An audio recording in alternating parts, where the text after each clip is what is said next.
The final light in this discussion is the physical sky. When I add the physical sky to my scene, you'll see that, very similar to what happens with the Skydome light, the entire scene just lights up.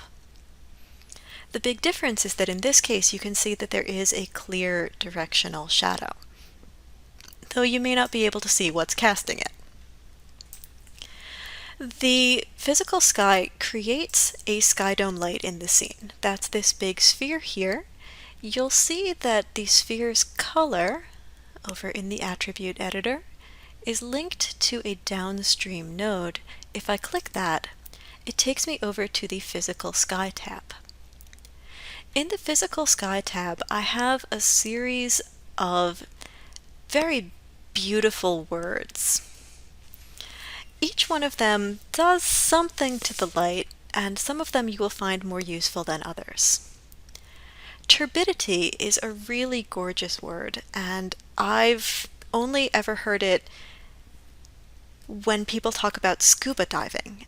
So it's new for me in terms of lighting, but turbidity is particulate interference that can impede visibility. So it's like dust clouds that make it hard to see.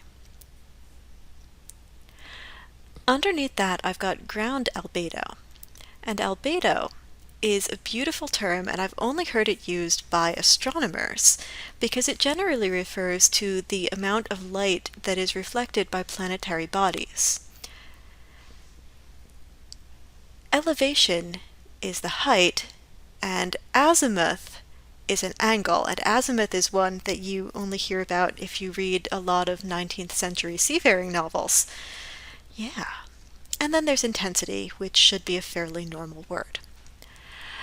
When I go through these, some of them will have really big effects on the light, and others really won't. So, just as an example, the ground albedo should be the amount of light that is reflected by the ground, and if I rotate my camera far enough, I may be able to show you that what the physical sky is doing is creating this little fakey ground out here and this little fakey sky out here. So as I change the ground albedo, I should be able to make that ground just change color a little bit, just a tint, and reflect either a little bit less light or a little bit more light. So as I make this brighter, the whole scene should get a little bit brighter because I'm getting more bounce back up from the ground. But you probably won't see a huge effect out of it. It should be rather subtle. Similarly, what turbidity should do is create a haze in the atmosphere, some kind of look like the sky isn't perfectly clear. And in this case, what it's doing is it's making the ground slightly pink. It's not really making it hazy. There are other things that will give you the ability to add an actual haze, and we'll get to those in a little bit. But for now, turbidity should be causing a kind of a hazy effect, and you may see it, and you may not. The two that you will most likely be adjusting are the elevation and the azimuth. The elevation is set to 45, and at this end it goes down to 0, and at this end it goes up to 90. So 90 is the sun at noon, and 0 is the sun just breaking over the horizon. So here I am, morning is just starting up, the sun is rising, the sun is rising, early morning, mid-morning, late morning, noon. And if I angle my camera again, you'll see that with that, the shadows that my spheres are casting will shift. So here in the morning, I will have these beautiful long shadows. Closer to noon, I will have really short shadows.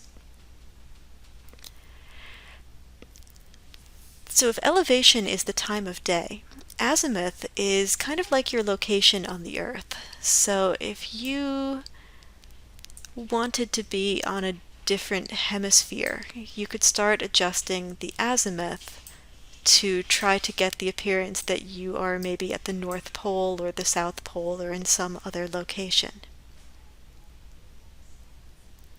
Intensity does exactly what you think. It changes the intensity. You can also add a tint to the sky or a tint to the sun if you're not getting exactly the effect that you'd like.